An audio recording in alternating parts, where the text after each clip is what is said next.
us, but this is not ours. Want to call the meeting to order? Okay. I'd like to call the curriculum meeting to order. Stand for the pledge.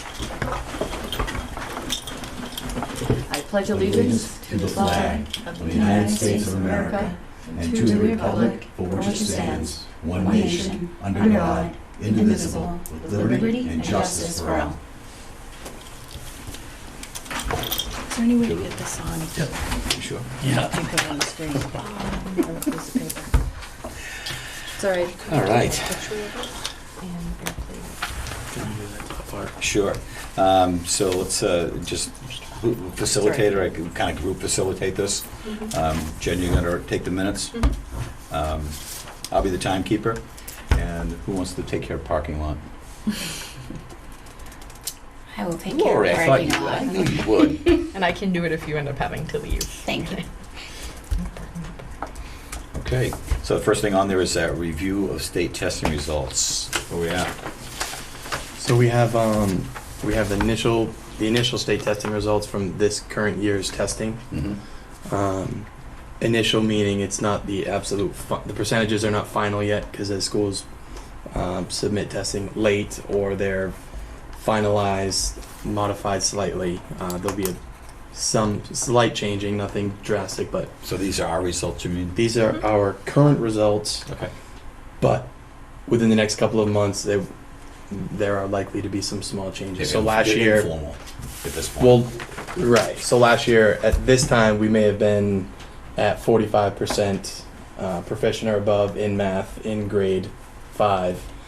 So 45 now, and then when it was done, we ended up being at like 49. It's just That's you're talking this year. no, but that's an example of what could potentially Yep. happen this Just year. wanna So be we clear. bumped up a couple of percentage points.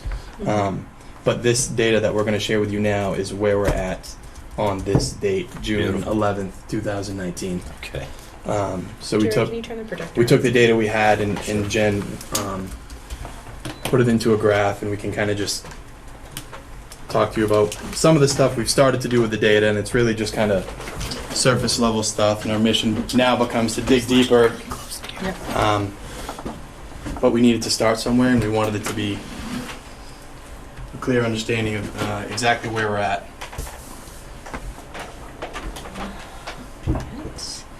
So this is our data currently, and like Mr. Lampron said, just initially, compared to the current state average, which again could change as more results come in, as things get calibrated. So the blue is the state average, and the red is us, and this is just overall by grade for literacy right now. So, and these are at or above proficient? Yep. So these are Literacy. the percent of students that are at or above proficiency. So you can see, for example, like third grade was pretty close to the state average in terms of students who were at or above proficiency, whereas eighth grade surpassed that state average. Yay. Yeah. Outstanding. Yeah. Yeah. And then looking at the same for math, hang on 1 second. We actually beat out the state average in several places. Grade 6, 7, and 8 outperform the state average. And then, we have. That's great. Yeah. So slide 1, Jen, is a total, a combination of our literacy and math scores. Yep. Slide 2 is broken down to now this is just how we did in math versus other schools around the state. Right, this is just math. The first one you looked at was just literacy. Oh, that was just, okay. Right, the first one was just literacy. This is just math. So in the literacy, we were close to the state average or beyond in 2 grade levels. In math, we're above the state average in 3. And then this next one is looking at just the grade level. So how, for example, how last year's third graders in blue compared to this year's third graders. So it's not the same group of students, it's just the same grade level. So 17, they're Paul schools. Yep. Third graders last year, Are and how blue. the current third graders did compared, or in each grade. Correct. Yeah. Yep, so this is each grade, and again, this is just literacy. So they're broken apart by subject every time. The 8th grade really did do very well overall. All 3 graphs, they did well. And then we have the same. So yeah, in this, you would also point out that this year, so you're looking at 7th and 8th grade, correct me if I'm wrong, Jen, the 7th grade blue is the 8th grade red. Yes. Here, nope. 7th grade blue Oh, seventh. 7th grade This blue 7th grade blue is 8th grade is this red. 8th grade right there, Yeah. correct? And we'll look at that in a Yep. minute. So I have that as well. This is just looking at grade levels, Yep. and maybe it just can give teachers Just some look at how high perspective, they are. just Just- another set of information. Yep. And then this is what the same idea. So just comparing a grade level, not the same cohort of students, but each grade. So this is blue is last year's 3rd graders, and then this is this year's 3rd graders, and this is in math. So again, we can see grades 6, 7, and 8. There were some definite improvements, from last year to this year. So grade 6 blue is this year's grade 7 red. Grade 6 blue is this grade 7. Yep. And then 7 blue. So good progress. You got another slide that shows this, I'm sure you Yep. said, right? So Yep. we're going to show that progress. Actually, what I'm going to be kind of interested to see is, okay, so look at grade 7 red. Next year, they're going to be grade 7 blue. No, I'm It'll sorry. be grade, right. 8 red, and that might be, and grade 8 red will be blue. It might be a tough to beat. Yeah, well, you're going to see, Yeah. you're going to see that on the Right? slide. Yes. It'll be tough to beat. Yeah. I know I was mixing them up there, but Yeah. That's I okay. meant grade 7 blue will have a tough time beating This grade 8 score right red. here. Mhm. Yep. Definitely. And so this is a comparison of the same cohort of students. So what they looked like as 3rd graders, and this is just literacy, and then how they performed this year as 4th graders. So these are the same students, in this case, red and blue, So they were a little stronger in 3rd grade. according to this According to data. this, Yep. okay. And again, that could look differently when Yeah. we get the rest of it in, but as of right now. So you can see the transition from 4 to 5 and 6 to 7. There was some growth in literacy. 7 and 8 is pretty close in literacy, What are but the percentage numbers of like 7, the last column, 7 to, okay, it's up there in the corner. so this is just above 60%. So you can talk Students about proficient. 4% difference. Right, which could be is one student, one or two for students. example. Yeah, Yep. that's that number. That's how, when you have a small group size, Tracy, that small percentage can be 1 or 2 kids Mhm. that didn't do well or moved out, moved in, Yep. changes, up or down. And then this is that same data. So we're looking at the same group of students as they move from 3rd to 4th, 4 to 5, but this is math data. Whew, what a bump to 6th grade, huh?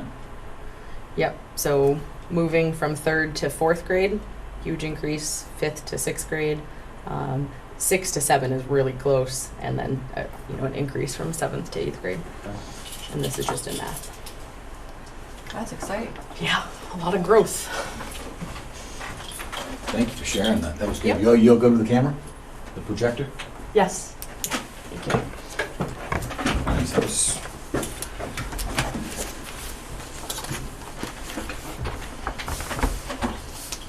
certainly have some improvement areas, but that was good potential.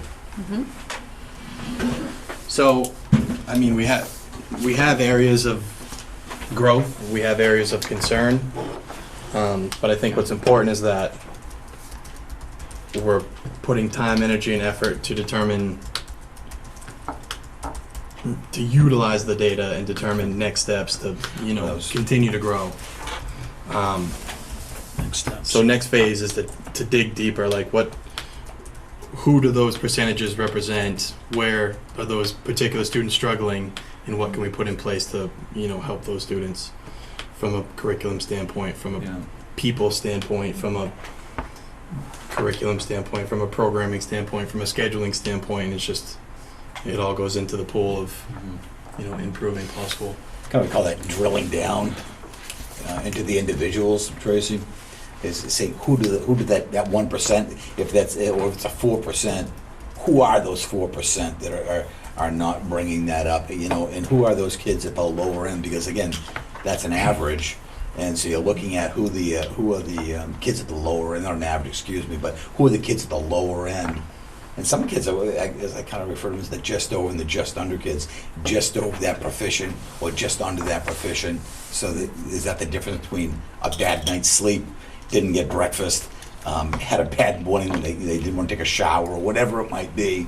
They walk in, they're testing on that one in particular day. So we kind of drilled down in what was going on for that kid that day, or is this part of a continuum? And I think it will also be important to look at classroom data to see how that supports or kind of rounds out the whole child, because this is just one piece of their testing, you know, and what that looks like together. So, Mr. Lampron, is this something you think we'll work on over the summer and start kind of laying this out, how we want to address this with the teachers when we come back? Of course, yeah. Yeah, because it could be tough to do here between now and, you know, June 21st to try to have some kind of data meeting that drills down into this with any fidelity. And we'll have a team and a committee up and ongoing throughout next year. Okay. All right, so we'll move on to the next one, though, standards. Standards, I have some data for standards. The current standard that Paul School uses is not aligned to the assessments of the state. So I was curious what it is. It is called New Hampshire College Career Readiness Standards. And when I did a little bit of research, it's very interesting to know the nation's report card for New Hampshire using the New Hampshire College Career Readiness Standards is pretty excellent. This is 8th grade, 2017, the most recent at the time that I pulled this that's available. Results for the 8th grade mathematics. The state of New Hampshire did better than all of the Navy states that you see here. Mm.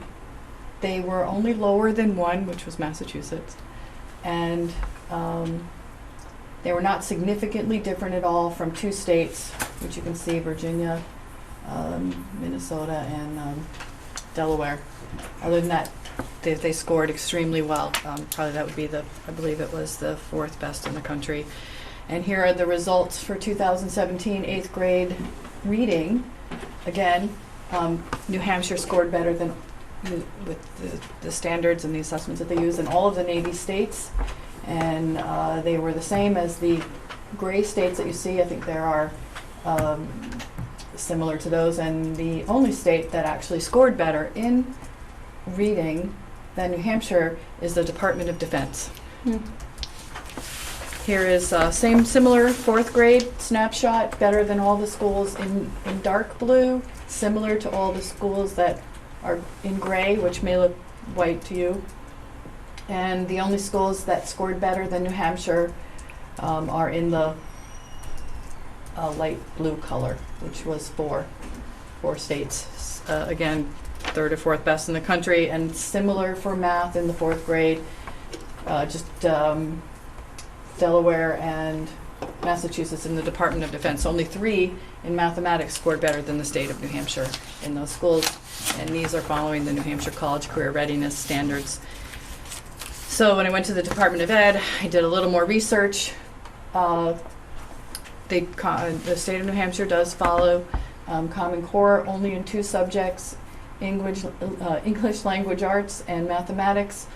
All the rest are set by the Department of Ed in the state of New Hampshire, which is art, social studies, science, career and technical education, and physical education. And these standards are for college readiness and career readiness. There's a lot more data out there to follow. I had big boards, but so I just want to bring to the attention the most useful thing about these is that they are aligned with the assessments that our students take. That's it.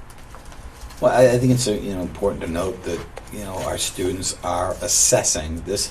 The data we just saw, we are seeing improvement, but we're nowhere near where we want to be. And I think I guess I'd like to ensure that we are comparing apples to apples, that our students are being assessed on the standards, that they're testing, that they were assessing them on standards that we're teaching in the building, which we're not.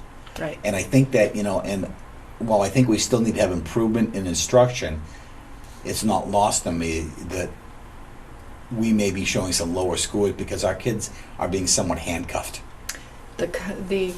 How it was explained to me by Department of Ed, New Hampshire Department of Ed, and actually New Hampshire School Board, is that the standards that are aligned with, work with, mesh with the assessments that the students take are the New Hampshire College Career Readiness standards, especially the part that's set up that's New Hampshire only.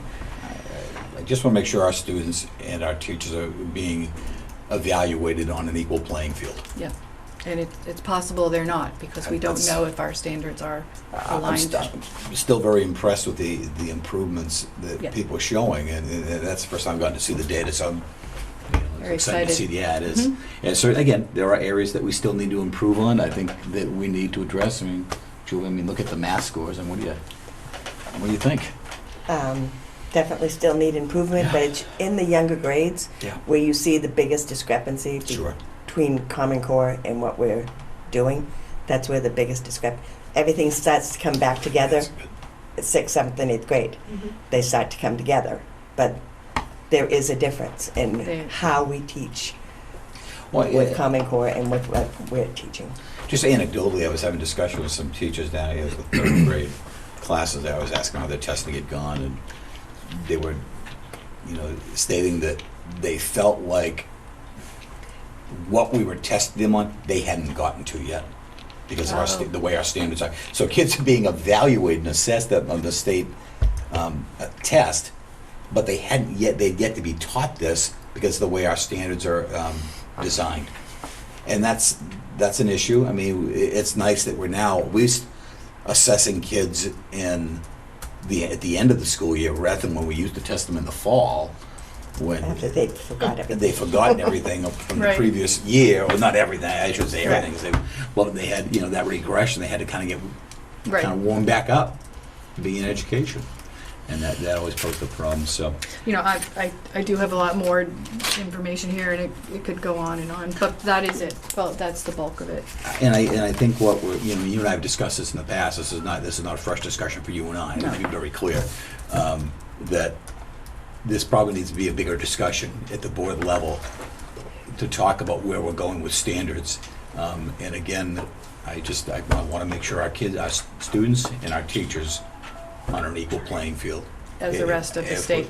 As the rest of the state, that we're giving them every opportunity to be successful and be recognized for the great work that they are doing on both cases with students and teachers. It would be nice. Okay. Anything else on that for right now? Literacy discussion.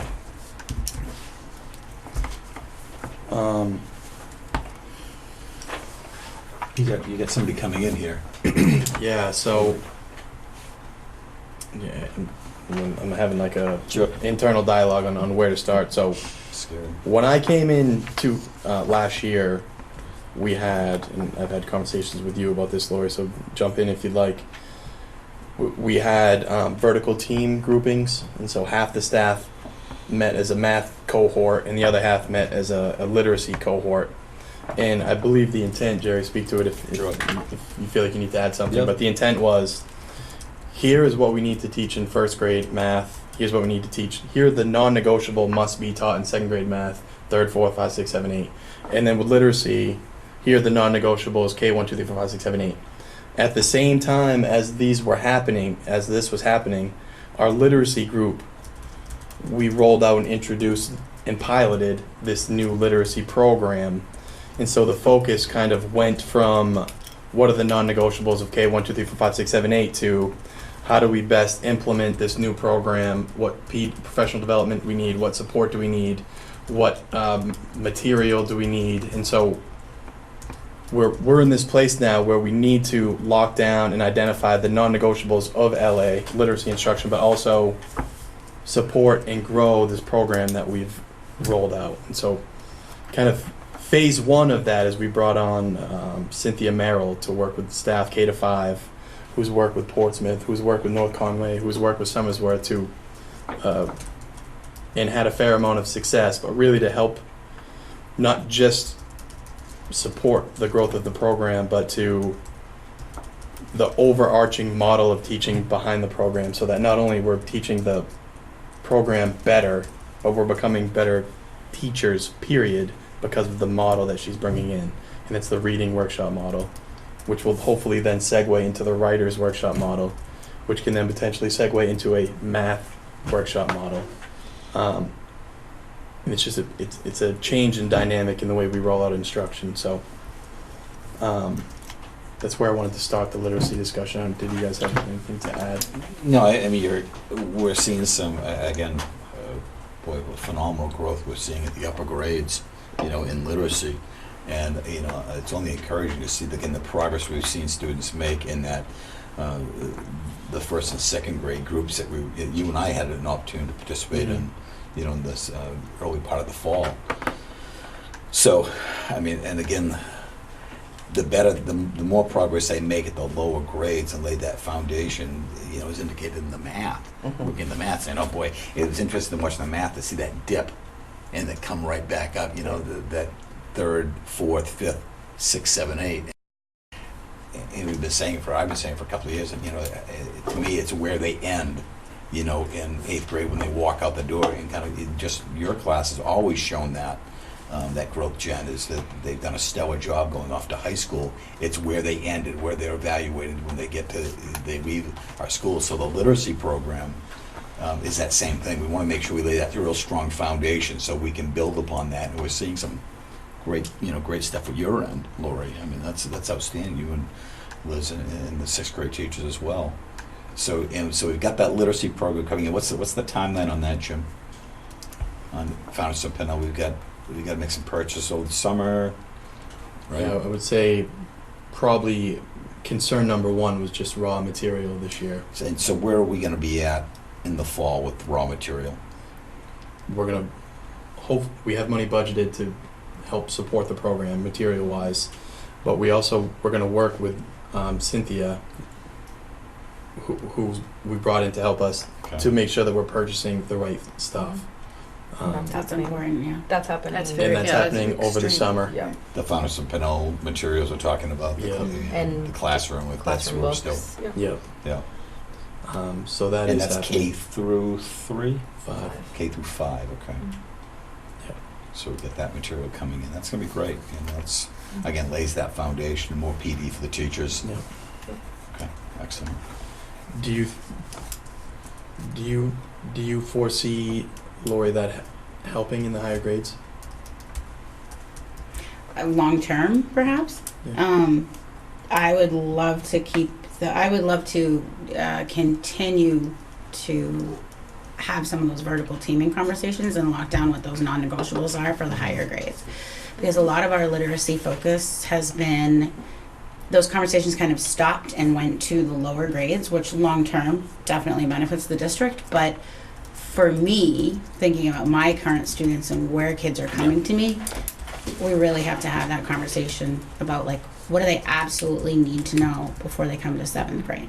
What do they absolutely need to know before they go to 8th grade? Like, I'm sure that's maybe a 5th through 8th conversation that I think we should really make an effort in September or October to really lock that down. What are the next steps for That'll put us in a better place for You the had- following year. Yeah, you had mentioned to me, I think, like, for example, writing paragraphs, things like that.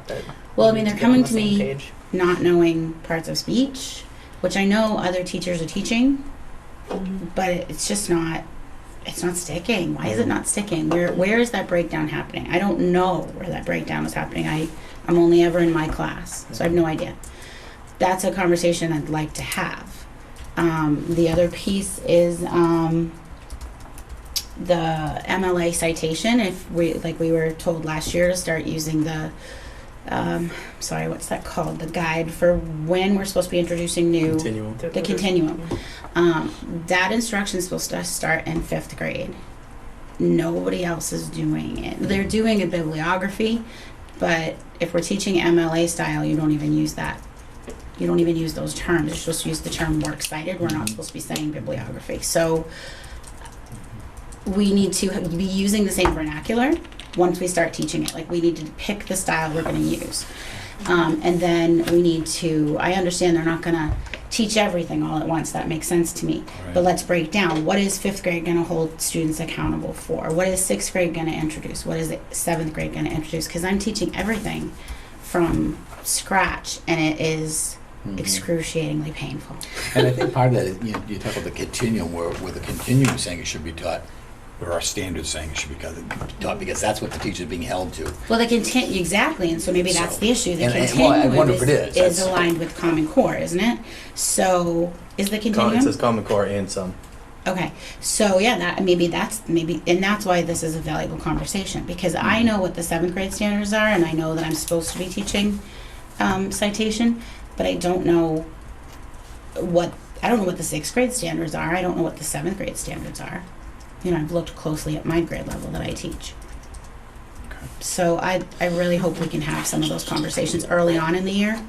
And that for the, like, I know we're talking about literacy, but that was a great benefit of the math vertical teaming, to allow everybody to hear, well, this is what we're teaching, these are our standards, this is what's going on, so that we could see what was and what wasn't, and if things were being missed. I think it's a great start to it, Lori, because I think what I'm hearing is that, yeah, we're laying the foundation for the younger grade levels, which will certainly benefit the students as they move on. Right. But we still need to kind of, what are we doing for those kids in the middle school who didn't get that foundation going into 6th grade now? Right. And how do we start to, again, level that off for them so they have, again, certainly they're showing great progress, at your grade level and Liz, but how we can do more if we do a better job laying the foundation. Right. And then the only other question I have is that when you're talking about, we're talking about a lot of high-level thinking and stuff like that, but I think sometimes the basics get kind of overlooked. So we don't like to talk about grammar instruction and parts of speech that often. We want to stay, we stay focused on their larger writing assessments and stuff, but that foundation needs to be laid. Like, that's still work we need to do, even if we're moving into a reading workshop or a writing workshop model. We still need to be addressing grammar and editing and all that kind of stuff. So, again, I'm not sure what the other classrooms are using. But it sounds like they're, And I'm sure, and I know everyone's using something, but I'd Yeah. like to have a conversation, because I think some of the programs that we're using are not,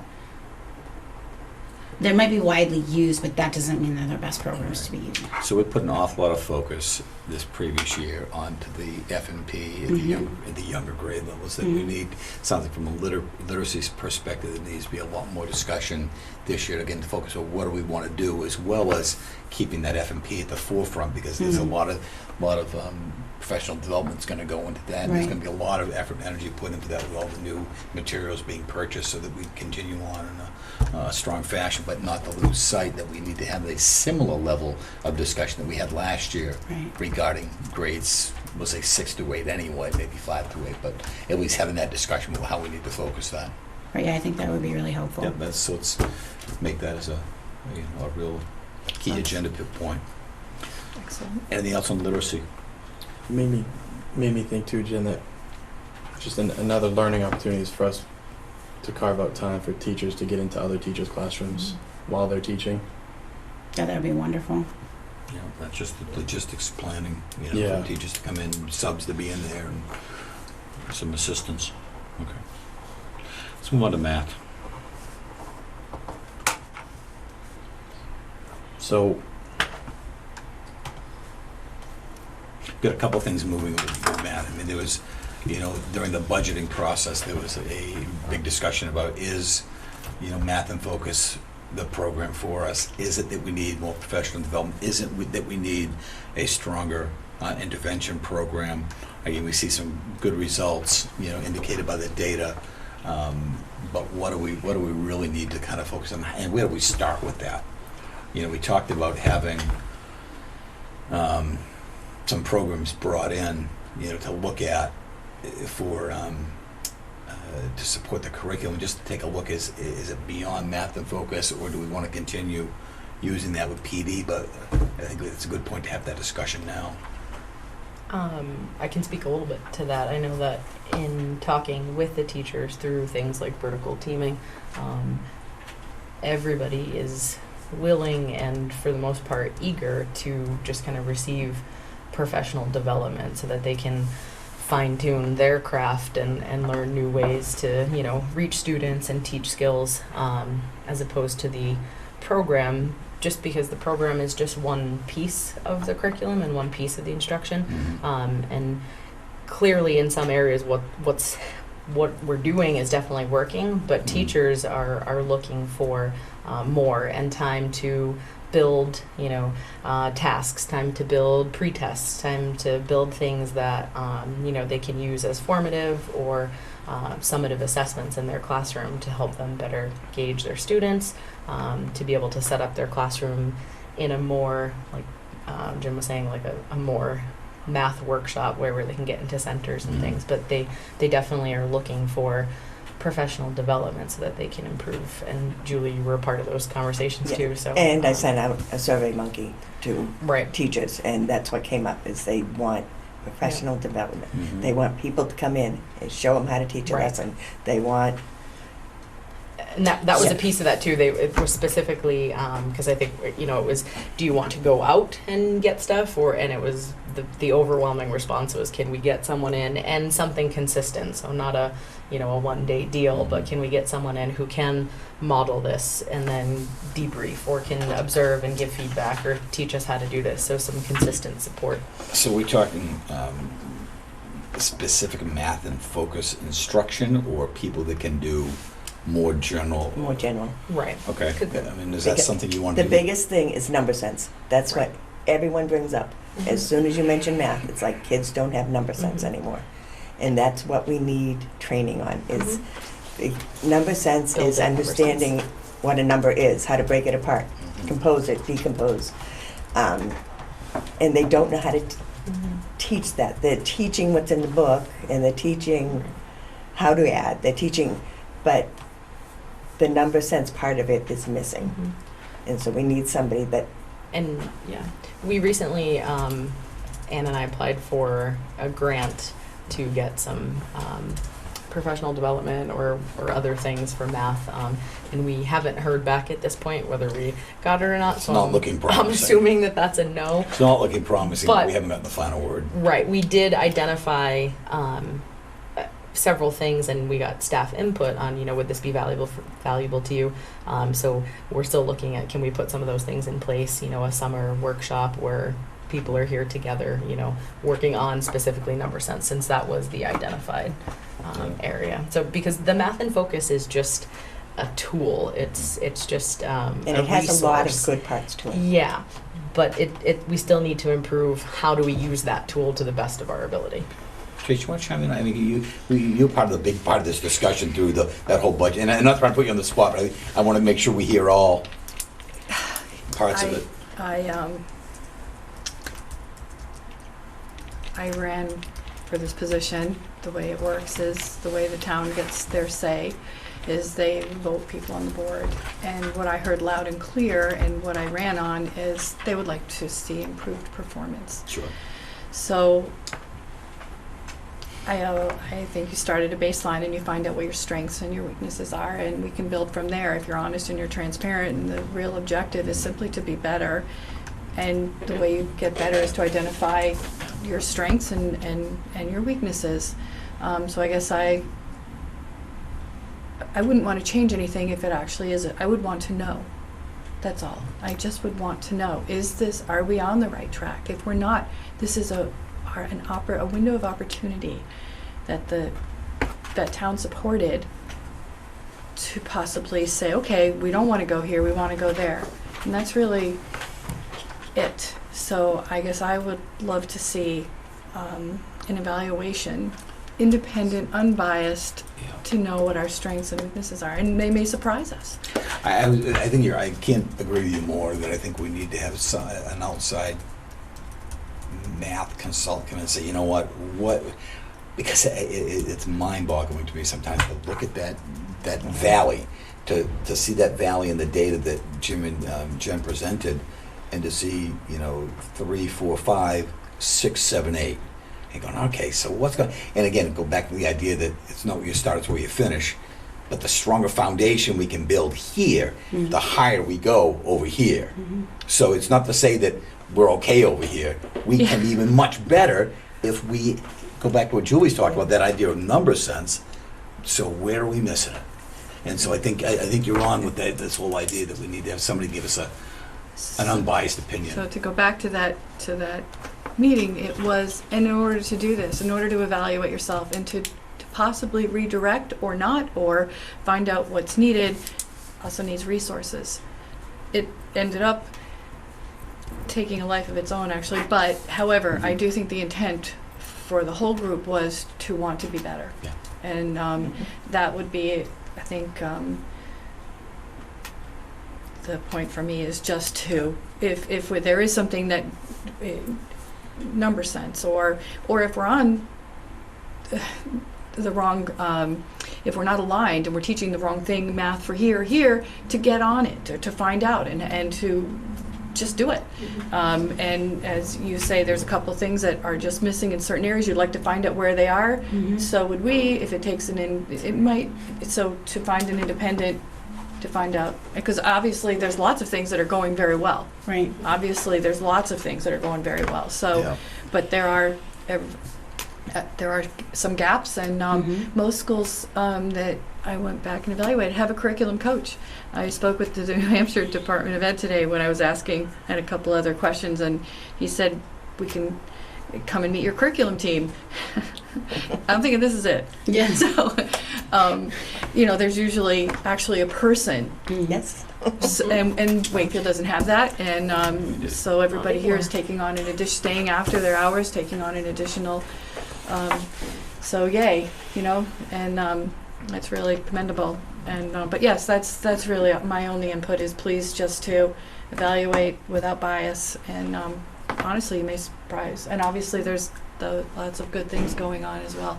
Yeah, but and again, back to what Laura was talking about is, we have some good things going on, and we have some things that we want to both math and literacy to lay that foundation. But we also have the kids. We want to make sure that if the foundation isn't strong regarding number sense, how do we help those students really achieve their potential before they leave the Paul school, or really get to the max that we can possibly get them to? I mean, and if you're capable of where you are in eighth, you don't really want to go through the stages as a student where you're not testing well and you don't know why. That's not self-esteem building. Right. So that's, okay, you're here, but the dips. But again, that is just one particular point. Yep. So Right. they could be doing fabulous in class, and Right. this is just one test.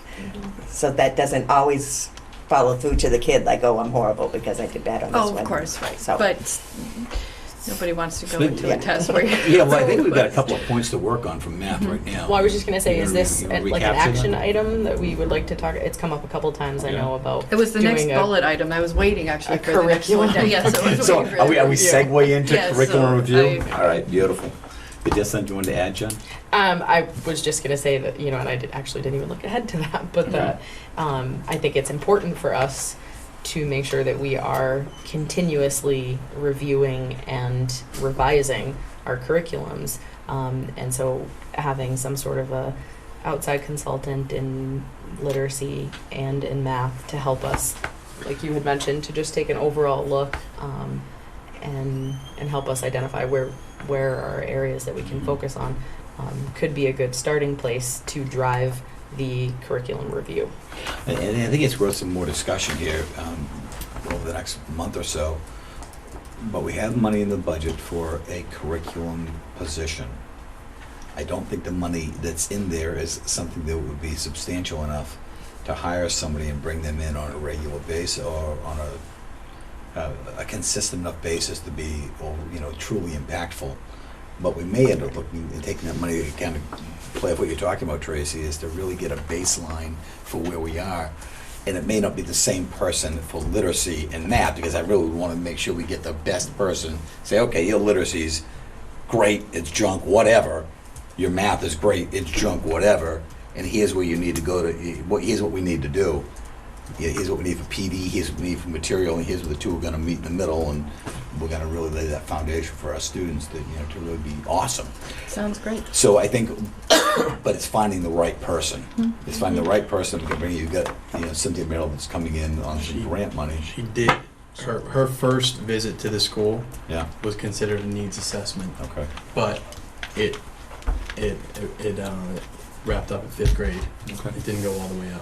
And she also spoke to that she was hoping that she could be able to get a look at the curriculum and, Sure. and use that also as a guide to go into classrooms and things. So And I guess we just need to determine if, Cynthia Merrill's going to be the long-term, year-long solution to what we're talking about, a consultation for just literacy, correct?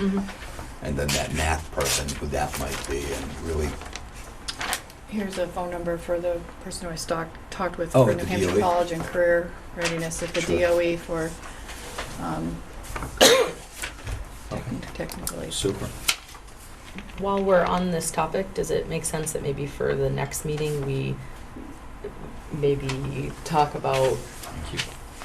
like a schedule for curriculum review? Well, that's what I was just going to say.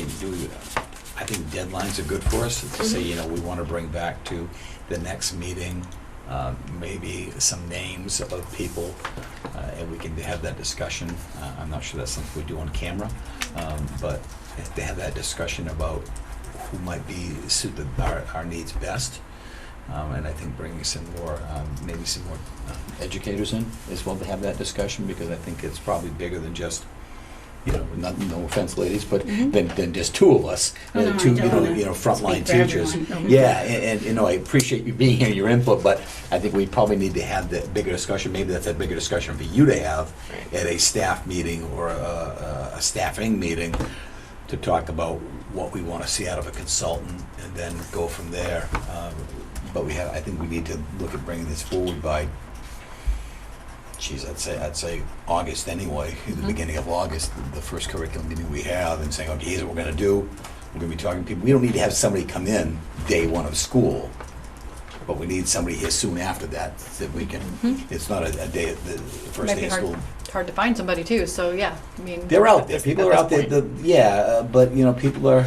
There are a lot of good educators out there who are very, very successful and have a good eye for that, and who are working as curriculum coordinators or directors themselves, which we had here several years ago.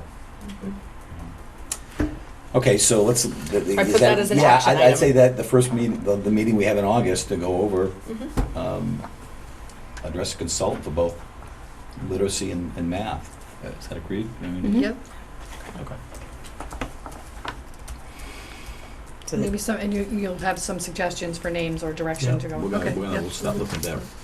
Okay. Sounds So great. does that mean there's probably no summer PD in that?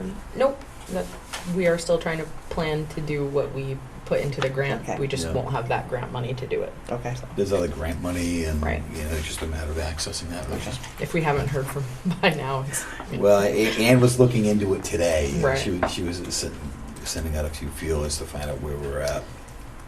He's head of Title I fund. Penny? That Nate? new. Yes. Okay. All right. Thank you. okay. That's in there. All right. So it says SEL. For those who are not familiar with SEL, it's social emotional learning. Sorry. Just to back up, Yeah. so we'll save the creating a schedule for curriculum review until we. I think we need to. I think we need to kind of really see who's falling into that category first, and for as a consultant, so we have what their schedule could be like as well, so we can really start to line that up with their availability. Sorry, guys, I have to No. step out. Thanks. So good luck. Thank you.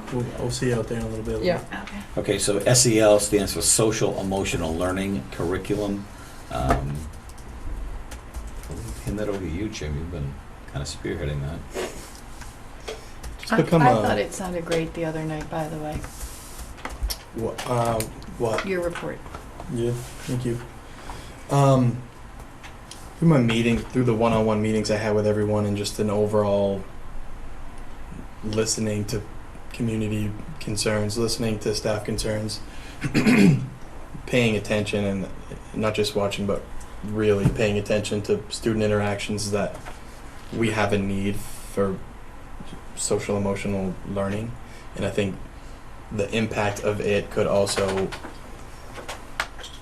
also breed positive impact in math and literacy and overall school Right. culture, feeling, vibe, because it's just so important to know how you feel, why you feel that way, and if you're not in a good place, knowing you're not in a good place, and then having tools to go to get you back to that good place where you can be a learner, a good friend, a positive peer.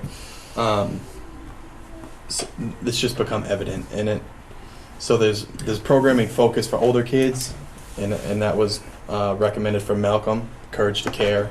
So that will be happening. There's the zones of regulation, which will be happening next year, and we're going to roll that out. We're going to start in K. I don't know where that's going to end. That's going to establish that baseline of knowing where we are, why we're there, how we get ourselves back on track. And then we don't really need, but we'd like to have one more, whether it be Choose Love or Second Step, to fill in, like the Courage to Care is I think it's a 6 or a 9 week program, so we need other programming to fill in those gaps and support each other. And kind of unify everybody, looking for like a K to 8. When you say fill it in, Jim, are you talking about going from September to June, kind of fill it in, that there's something always going on? Right. The social emotional learning is not something that we drop in, teach, we step up and say, we're good to go, see you guys later. Right. But it's a continuum of, again, K through 8, June, September through June. K to 8, September to June, while continuing those drop-in above and beyond. No, but I'm just saying, you're looking at fitting the whole thing. We got a 9-week program. You're not going to say, okay, 9 weeks social emotional learning, we're good to go. We're out of here. No more of that. Moving on. We're going to we're going to do poetry or whatever it is. But it really is that putting the same kind of value on social emotional learning as you do on number sense. Right. Yeah. And not only just programming or getting it in the rotation of what we teach, but All right. combining that with what we roll out in terms of PBIS initiatives and just basic rules around the school, making sure it's all connected and it's all unified and it all fits and it all We all is have a common articulated language. well. We all have common language, and by all I mean staff, students, and really the community at large. This is what we believe. This is who we are. This is why we believe that. And when you're in the building, these are the expectations. Well, you That's say the response important. from staff is, on a percentage level of buy-in. I think staff, I can't speak to a percentage, but I think staff more and more are understanding that, you can't teach the math and the social studies and the literacy without these behaviors and these expectations being clarified and understanding what the child is feeling and going through. So I think they really understand that it has to happen, just like we teach these skills, we teach number sense, we need to teach the expected behaviors. And I think just to get all of this in place is really going to go a long way to improving all areas. Sure, and it's not far off from what we're talking about foundationally for language arts and math, but really Maslow's hierarchy of needs. If you don't meet these basic needs of Right. people, it's hard to move forward to achieving those other expectations that are so typical. I think it's great. Yeah, I do It's a too. lot. It's a lot. I'm looking at It it. is a lot. It's a lot. But we consider Paul's school of the highest standard, so it needs to be a lot. And even if we were able to accomplish this all, we won't be in the immediate future. But the list will continue to grow because the standard will remain high. Excellent. So when you make a decision on choose love and Second Step, Why do you have to, I'm sorry, why do you have to choose? Is there a cost? There's a cost to Second Step. I believe Choose Love is free, but if we're rolling it out, I want to get away from this class does this class does this grade does this grade does this, and just say we do All this. So instead of, and then we can kind of have more pointed professional development And then if we find that we're ready to take on more, or we find that there's holes in what we have, you know, we can go back and reassess what we're doing or bring something else in. I think we want to get good at that thing that we're picking, you know, and then Yeah, go. no, Love it. I was curious why you didn't do both. Right. But you have to pick one, I see. All right. I see connecting PBIS expectations of social emotional learning. Core value, you kind of touched on that. You want to Yeah. say anything more? Not really, but it's important that it all connects. So, Yeah. what are our core values? What are our beliefs of how you should behave in the school? How do those tie into our core values? What do we teach in the school? How do those tie into our school values? When we prepare to make improvements around the physical building of Paul School, how do those tie into our core values? Like, everything needs to tie in, To a and we core all need to value. be on the same direction, needs to be unified, and we're all pretty clear on where we're going. And I think it starts with the core values. So that's where that connection needs to happen as well. Excellent. So, bottom of the agenda, Jen, I know you were marking down some action items. Want to rattle those off just so we know what they are? So the only one that's in there right now is just that for the start of the summer meetings in August, to make sure that we bring back names of potential consultants, as well as we want to include additional staff members to be a part of that Okay. conversation to do the curriculum review. Right, consultants to do the curriculum review. Mhm. Okay. Yeah. Right, that's a biggie. I think the other one I was hearing, and we didn't mark it down as an action item, and I'm not sure it really is, but we can have a quick discussion on that. Basically, is when Lori was talking about this, there was all that emphasis put on the younger grades and literacy. That, you know, great foundation. We're going to be moving forward on that. PD based on that. What are we going to look at for the upper grades for language arts? And that probably is more of a vertical teaming discussion Yep. Yeah. to have. But having that, maybe, is that possible to have one of those before the year is out? I would say that not out of ambition, but due to scheduling and the amount of hours in the day. Yeah, we're talking about this mid-June, so, Right. and believe me, I'm not, sitting too far away from your seat. Yeah. But it's definitely something that we, can look at Okay. putting in place to start the next. And that's the thing, Yeah. I think we need an action item, kind of bringing some ideas about timelines Mhm. of things for our next meeting, saying, okay, what do we want to look at, and what do we want to give to you that's not too overwhelming to flesh out with the staff, because I don't think this committee here is to dictate to the staff how you go about this process, but really Right. bringing some ideas up that they can start to flesh out how it happens. Again, surround ourselves with people that really are strong educators, and we have. So what can we do to start the school year strong?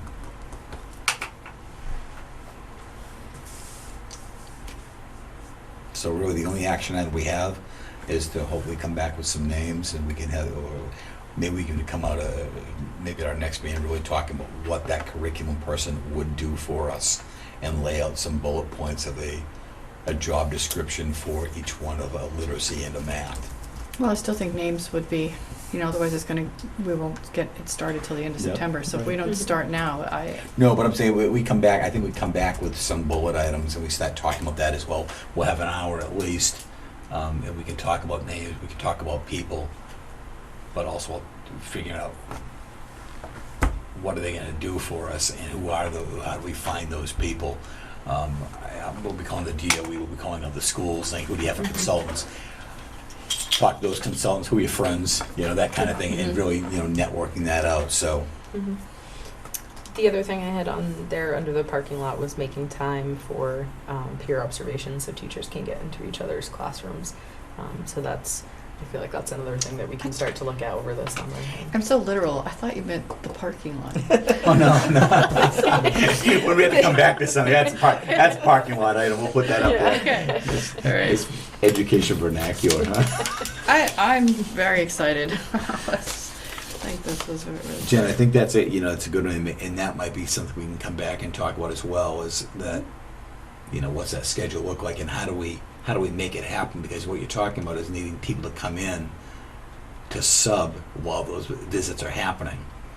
Kind of like what we've done in the past, is having that sub come in for one class go to the next class, and it's like it's one day. What we do sometimes, Tracy, is we'll say, okay, Tuesday, August 30th, or whatever it's going to be. That's a bad day. September 5th, and that day is going to be the day that we do.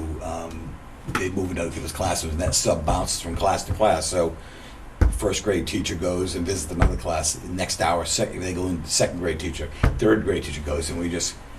And that can come out of PD for grant funding. So when we go look at Title IIA, we can pay for that sub out of it, so that doesn't impact our sub line. So we can look at that schedule as well. Did you say Title IIA? Title IIA, they have professional development. I believe we can cover it from there.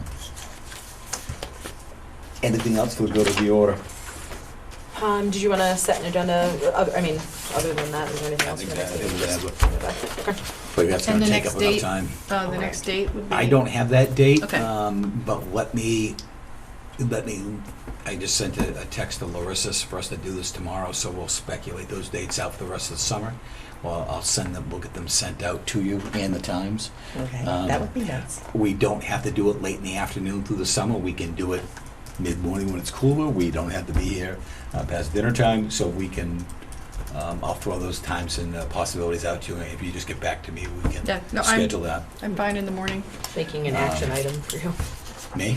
You know you have to, right? Okay.